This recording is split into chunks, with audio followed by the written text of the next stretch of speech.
Well, the NSRBL semis finally getting underway, and of course we had the Lloydminster Twins in action.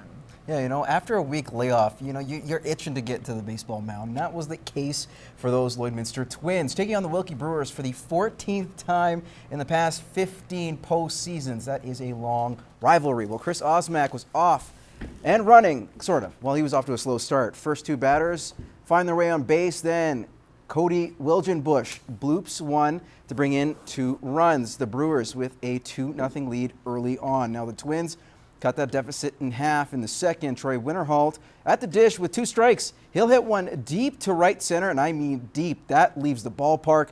Winterholt goes for a stroll, making it 2-1, putting a little fire under the team and getting a couple high fives from his buddies as well. Now fast forward to the 5th, 3-2 Wilkie. Adrian Gutierrez, his liner down the third baseline is fair. Owen Hill gets the green light home, and we are tied up at 3. Now bottom of the 6th, with runners on second and third, Dirk Treptow at the dish, and the bearded one grounds out to right. His 2 RBIs are money, because that ended up being the winner. 5-3 was the final. Twins take a 1-0 series lead in the best of 3. Osmak 6 Ks. Steve Barber, well, he'll try to duplicate Osmak's performance from last night tonight in Game 2. This one, though, in Wilkie. Now we'll head back to Legion Ballpark for post-game reaction.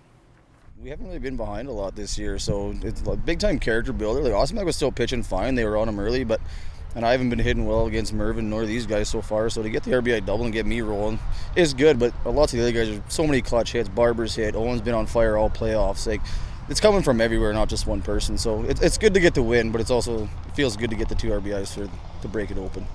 Luckily, got him to hit into a few ground outs, got a few strikeouts. All worked out in the end. Now, after a 3-game thriller in the first round against the North Battleford Beavers, the Border City Blue Jays now shift their attention to Unity as their Game 1 series gets underway tonight. The Jays' defense, one of the best in these playoffs, only allowing 4 runs in their best of 3 series. However, the Bats were not up to par, putting up 4 runs, including being blanked in Game 2. We weren't able to put runs up on the board, and we really need to work on our hitting and stringing things together. So pretty much offense is what we need to focus on. As for the Cardinals, they get ready for another trip back to Lloydminster, and they're well aware their pitching has to be just as good or even better if they want to beat the Blue Jays and take a trip to the finals. Their pitching staff is definitely right up there, and they hit the ball very well too. So definitely very comparable. We're definitely 2 even teams going into playoffs here. So got to play a lot of small ball, I think, against them because they're pretty good. So I don't know. We got to do whatever we can to score runs. And first pitch for tonight's game is at 6:30 from Legion Ballpark. Fresh from a bronze medal performance at the under-18 provincials, the Lloydminster Rebels were in the Ladies League final last night, taking on Team Booster Juice. Now the Rebels came back to win 13-10 to take the Ladies League title. Perhaps a good omen for a team that will gear up for Nationals in Saskatoon beginning next week.